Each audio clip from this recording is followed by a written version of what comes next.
Udara musim gugur di pinggiran kota Kaohsiung membawa embusan dingin yang menusuk hingga tulang. Bima, pemuda 24 tahun asal Banyuwangi baru 3 bulan bekerja sebagai TKI di sebuah pabrik elektronik. Hidupnya sederhana. Bangun pagi, kerja 12 jam, lalu pulang ke asrama buruh yang pengap. Gajinya dipotong banyak oleh agen. Tapi ya, ia masih bersyukur. Ia hanya ingin ibunya di kampung tak kelaparan. Satu sore saat hendak pulang, Bima melihat seorang wanita paruh baya kesulitan mengangkat kardus di dekat gang kecil dekat toko sayur. Ia berinisiatif membantu. Wanita itu berwajah teduh, berambut pendek rapi, dan berbicara dengan dada pelan. Namanya Chen Lian, janda tanpa anak yang tinggal sendirian sejak suaminya meninggal 7 tahun lalu. Dari situlah perkenalan mereka dimulai. Lian merasa tersentuh oleh keramahan Bima di tengah dunia yang serba cepat dan individualis. Pemuda ini masih peduli dan sopan. Seminggu kemudian, ia kembali mencari Bima di depan pabrik. Ia membawa bekal hangat, nasi ayam, jahe, dan teh krisan. "Untukmu, anak baik," katanya. Dengan senyum lelah, Bima terkejut tapi tak menolak. Hubungan mereka makin akrab. Lian sering menjemput Bima saat hari libur, membawanya jalan ke pasar malam, atau mengajaknya makan di rumahnya. Rumah itu luas dan sunyi, penuh lukisan tua dan kenangan suaminya yang dulu pelukis. "Aku rasa rumah ini terlalu besar untukku sendiri," ucap Lian suatu malam. "Kalau kamu mau, anggap saja ini rumahmu juga, Bima." Awalnya canggung, tapi rasa hormat dan hangatnya perhatian Lian membuatnya nyaman. Wanita itu mengurusnya seperti ibu sendiri, membelikan pakaian musim dingin, memasakkan makanan bergizi, bahkan membantu mengirim uang ke kampung. Perlahan Lian menyebut Bima sebagai anak angkatnya. Meski tak pernah disahkan secara hukum, tak sedikit tetangga Lian berbisik-bisik di belakang. "Kenapa janda tua itu memelihara buruh asing?" bisik seorang nenek tua di toko sayur. Tapi Lian tak peduli. Bima pun menutup telinga. Ia hanya tahu hidupnya jauh lebih baik sejak mengenalnya. Namun di balik kehangatan itu, mulai muncul tanya dalam hati Bima. Ia merasa aneh setiap kali Lian memandangnya lama. Ia sendiri pun merasakan hal yang sulit dijelaskan. Bukan hanya rasa nyaman, tapi sesuatu yang lebih dalam. Tapi ia menepis pikiran itu. Baginya, Lian seperti ibu. Batinnya berkali-kali kacau. Malam-malam di rumah Lian mulai terasa berbeda. Mereka tak lagi bicara sekadar tentang pekerjaan atau makanan. Kadang hanya duduk, menonton televisi bersama. Tapi hati mereka terasa terhubung. Dan di sanalah, tanpa mereka sadari, benih yang tak biasa mulai tumbuh. Hari-hari berlalu dan musim gugur berganti dingin. Bima makin sering berada di rumah Lian. Setiap akhir pekan, rumah itu tak lagi sunyi. Tawa, aroma masakan, dan suara dua orang dari dunia berbeda mengisi ruang-ruang kosongnya. Bima sudah seperti anak kandung, tapi ada yang perlahan berubah tanpa mereka sadari sepenuhnya. Suatu malam, saat hujan deras turun, Bima menginap karena jalanan banjir. Lian memberinya pakaian hangat dan menyeduhkan teh. Mereka duduk di ruang tengah membicarakan masa lalu. Lian bercerita tentang suaminya yang meninggal karena stroke, tentang rasa sepi yang menyergap bertahun-tahun, dan tentang mimpinya memiliki keluarga lagi. Meski hanya dalam bentuk anak angkat, Bima mendengarkan dengan penuh empati. Namun, saat Lian menatap matanya lama-lama, ada sesuatu yang aneh di dadanya. Bima gugup, menunduk, dan pura-pura sibuk menyeruput teh. Ia tak ingin berpikir macam-macam, apalagi tentang wanita yang selama ini ia anggap ibu. Namun sejak malam itu, kegugupan Bima makin menjadi. Ia mulai merasa tidak wajar ketika Lian menggandeng lengannya saat belanja, atau ketika ia melihat Lian tersenyum lembut dari dapur. Tatapan matanya kadang tak seperti ibu pada anak, tetapi seperti seorang wanita kepada pria yang ia percayai sepenuhnya. Dan Bima merasa nyaman. Pikiran itu menghantuinya saat bekerja di tengah suara bising mesin pabrik. Bayangan Lian hadir. Ia bertanya-tanya apakah yang ia rasakan ini salah? Apakah rasa nyaman itu wajar? Bukankah ia hanya anak angkat?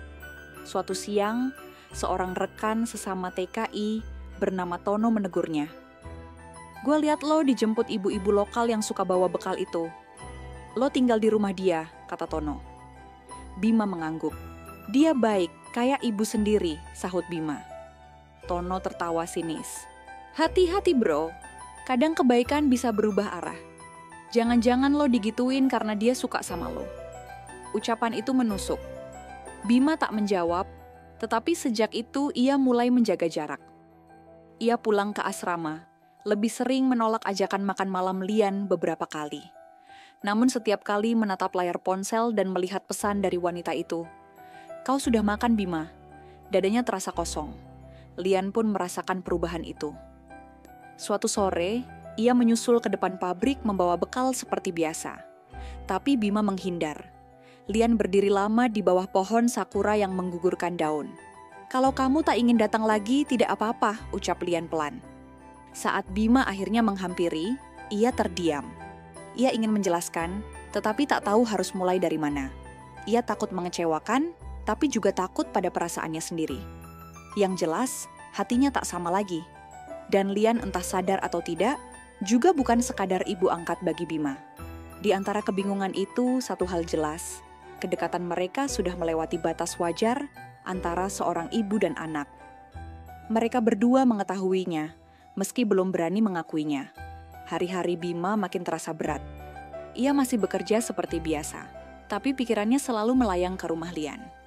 Sejak mulai menjaga jarak, ia merasa seperti kehilangan tempat pulang. Lian tidak lagi sering menghubunginya. Tak ada lagi bekal hangat di depan pabrik, tak ada pesan jaga kesehatan di malam hari. Sunyi yang dulu menghantui rumah Lian, kini pindah ke dada Bima. Malam minggu itu, setelah banyak ragu, Bima memberanikan diri kembali ke rumah Lian. Ia membawa sebungkus kecil kue dari toko roti, berharap wanita itu belum tidur. Lian membukakan pintu dengan wajah kaget, tapi tak lama kemudian ia tersenyum lembut. Kau lapar? Tanyanya seperti dulu.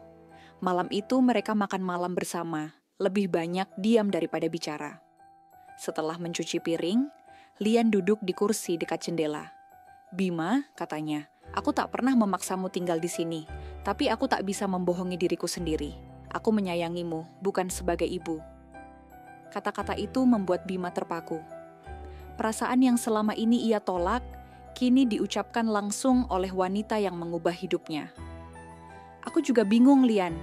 Aku nggak tahu ini apa, tapi aku nyaman. Aku tenang kalau di sini, jawab Bima lirih. Lian menatapnya lama. Tak ada desakan, hanya kejujuran malam itu. Tanpa pelukan atau ciuman, mereka hanya duduk berdampingan dalam diam yang bermakna sesuatu sudah berubah. Keesokan harinya, kabar kedekatan mereka menyebar lebih luas. Tetangga Lian mulai terang-terangan membicarakan mereka. Seorang lelaki tua bahkan menghampiri Lian di pasar dan berkata, kau mencoreng nama suamimu dengan memelihara pria muda asing. Lian pulang dengan mata sembab. Bima yang baru saja pulang kerja melihat wajahnya muram. Kita mungkin tak salah, Bima, tapi dunia tak selalu memaafkan yang tak sesuai harapan mereka. Tak lama kemudian, keluarga mendiang suami Lian mengetahui hal itu. Seorang adik iparnya datang menegur Lian dengan keras. Kami hormat padamu karena kau menjaga warisan dan nama keluarga. Tapi jika kau benar tinggal bersama seorang buruh muda, kami akan anggap kau tak waras. Bima merasa bersalah. Kalau aku pergi, semua ini selesai, katanya pelan. Namun Lian menggeleng. Bukan kamu masalahnya, tapi keberanian kita menantang batas. Aku lelah hidup untuk orang lain. Untuk sekali ini aku ingin mengikuti hatiku. Kata-kata itu membekas di hati Bima. Wanita yang 26 tahun lebih tua darinya itu tak lagi hanya sekadar pelindung, tapi seseorang yang rela disalahkan demi dirinya. Dan untuk pertama kalinya Bima mulai bertanya sanggung. Apakah cinta benar-benar harus tunduk pada usia, status, dan omongan orang? Hari-hari berikutnya berjalan pelan, seperti menanti badai yang belum datang. Meski Lian dan Bima tidak terang-terangan menunjukkan hubungan mereka, desas-desus terus beredar. Ada yang mencibir, ada yang menuduh Bima hanya ingin harta. Ada pula yang menganggap Lian sudah kehilangan akal karena kesepian terlalu lama. Tapi mereka bertahan di balik pintu rumah sederhana itu. Dua hati saling menguatkan. Bima tak lagi pulang ke asrama. Ia memilih tinggal bersama Lian, meski belum berani menyebut hubungan mereka sebagai pasangan. "Kita tidak perlu terburu-buru," kata Lian. "Suatu malam aku hanya ingin kamu tetap di sini, itu cukup. Tapi dunia luar tak membiarkan kita tenang." Suatu sore petugas imigrasi datang ke rumah membawa laporan anonim tentang dugaan pelanggaran izin tinggal. Bima memang legal sebagai buruh pabrik, tapi karena tinggal di luar asrama dan tidak melapor, ia dinilai melanggar peraturan. "Ini hanya peringatan pertama, tapi kalau kamu terus tinggal di sini dan orang terus melapor, bisa jadi masalah," kata salah satu petugas tegas namun sopan. Setelah mereka pergi, Lian terdiam. "Kau harus kembali ke asrama untuk sementara waktu. Aku tidak ingin kamu dideportasi," katanya dengan suara berat. Bima mengangguk pelan meski hatinya menolak. Malam itu, sebelum kembali ke asrama, mereka duduk berdua di dapur. Lian menggenggam tangan Bima lebih erat dari sebelumnya. "Aku takut kamu mungkin bisa pulang ke Indonesia, mencari wanita seumuranmu, membangun keluarga normal. Tapi kalau suatu hari kamu memilih tinggal di sini bersamaku, bukan karena terpaksa, aku akan menunggumu." Bima tak sanggup menjawab, hanya anggukan dan mata yang berkaca-kaca. Ia merasa ditarik dua arah, antara logika dan perasaan, antara dunia yang memaksanya pergi dan satu rumah yang memanggilnya pulang. Beberapa minggu berlalu, mereka hanya saling berkabar lewat pesan singkat. Tak mudah. Bima kembali tidur di ranjang sempit asrama, makan masakan pabrik, dan mencoba fokus kerja. Tapi malam-malamnya sunyi, Lian pun merindukannya. Ia tak lagi memasak dengan semangat. Rumah kembali sepi seperti 7 tahun lalu. Hingga suatu hari Minggu, Bima memberanikan diri datang lagi ke rumah itu. Ia berdiri lama di depan pintu. Sebelum mengetuk, Lian membukakan pintu. Tak berkata sepatah kata pun, hanya langsung memeluknya erat. "Aku sudah bicara dengan HRD pabrik," kata Bima setelah duduk. "Aku minta izin pindah tinggal. Mereka izinkan asal aku lapor rutin dan tak langgar kontrak kerja." Lian terdiam sejenak, menahan air mata. "Berarti kau memilih tinggal, bukan sekadar tinggal." "Aku memilih hidup yang aku mau," jawab Bima. Malam itu di bawah cahaya lampu gantung dapur yang hangat, Lian dan Bima akhirnya bicara jujur sepenuhnya. Bukan lagi sebagai ibu dan anak angkat, tapi sebagai dua manusia dewasa yang saling mencintai dan siap menghadapi dunia. Hubungan Bima dan Lian kini tidak lagi tersembunyi. Mereka sudah hidup bersama sebagai pasangan, walau belum terikat pernikahan secara hukum. Di lingkungan tempat tinggal Lian, tatapan sinis masih ada. Tapi kini mereka lebih memilih diam. Keduanya sudah belajar bahwa hidup bukan soal menyenangkan semua orang. Bima bekerja lebih keras dari sebelumnya. Ia menabung, mulai menyiapkan biaya untuk masa depan. Ia sadar betul bahwa hubungan mereka tidak akan diterima dengan mudah, baik di Taiwan maupun jika suatu saat ia harus membawa Lian ke Indonesia. Tapi yang paling penting, mereka merasa lengkap satu sama lain. Namun tantangan besar datang ketika Lian sakit. Awalnya hanya batuk ringan dan pusing, lalu menjadi demam tinggi yang tak kunjung reda. Bima membawanya ke klinik, lalu ke rumah sakit. Dokter menyarankan serangkaian pemeriksaan karena Lian memiliki riwayat tekanan darah tinggi. Selama 2 minggu, Bima merawatnya sepenuh hati. Pulang kerja langsung ke rumah sakit, memasakkan makanan yang diajarkan Lian, bahkan mencuci rambutnya sendiri di wastafel kecil bangsal rumah sakit. Beberapa perawat heran, bahkan ada yang salah mengira mereka ibu dan anak. Tapi Bima tak peduli. "Kalau bukan kamu, siapa lagi yang aku punya?" kata Lian sambil menggenggam tangan Bima yang kasar dan hangat. Saat Lian pulih dan kembali ke rumah, mereka duduk berdua di beranda menatap langit musim semi yang mulai cerah. "Aku pikir waktu aku sakit, kamu akan sadar betapa repotnya hidup dengan wanita tua," ucap Lian sambil tersenyum pahit. Bima menatapnya dalam-dalam. "Justru waktu kamu sakit, aku sadar aku enggak mau kehilangan kamu." Lian meneteskan air mata. Ia sudah hidup lama, sudah melewati berbagai luka, tapi belum pernah merasa dicintai dengan tulus, tanpa syarat, tanpa pamrih. Di hari ulang tahun Lian yang ke-51, Bima menyiapkan kejutan kecil. Ia membeli kue sederhana dan sebuah cincin perak dari toko perhiasan bekas. Ia bukan orang kaya, tapi niatnya besar. Di depan kue yang menyala, Bima berlutut dan berkata, "Aku belum bisa kasih banyak. Belum bisa bawa kamu ke rumah mewah atau jalan-jalan ke Paris seperti cerita di drama. Tapi kalau kamu mau, aku ingin kita menikah." Lian menatapnya lama, matanya membasah. "Orang akan tertawa," jawabnya lirih. "Biarin hidup kita yang jalanin." Mereka berpelukan lama malam itu. Cincin sederhana itu kini melingkar di jari Lian. Belum ada upacara, belum ada catatan resmi di kantor catatan sipil, tapi hati mereka sudah terikat. Namun, ketika kebahagiaan mulai terasa nyata, sebuah berita datang dari Indonesia. Ayah Bima jatuh sakit parah. Bima bimbang. Haruskah ia pulang dan menunda semua yang sudah ia bangun di Taiwan?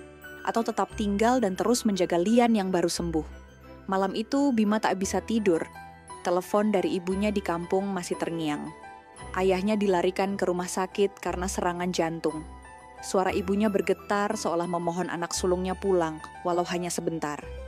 Lian memperhatikan kegelisahan Bima tanpa banyak bertanya. Pagi harinya saat sarapan, ia menyodorkan tiket pesawat ke Indonesia. "Aku tahu kamu ingin pulang. Jangan tahan-tahan, ayahmu butuh kamu." Bima menggeleng. "Aku enggak bisa ninggalin kamu sendirian lagi. Mei, kamu baru sembuh." Lian tersenyum lemah.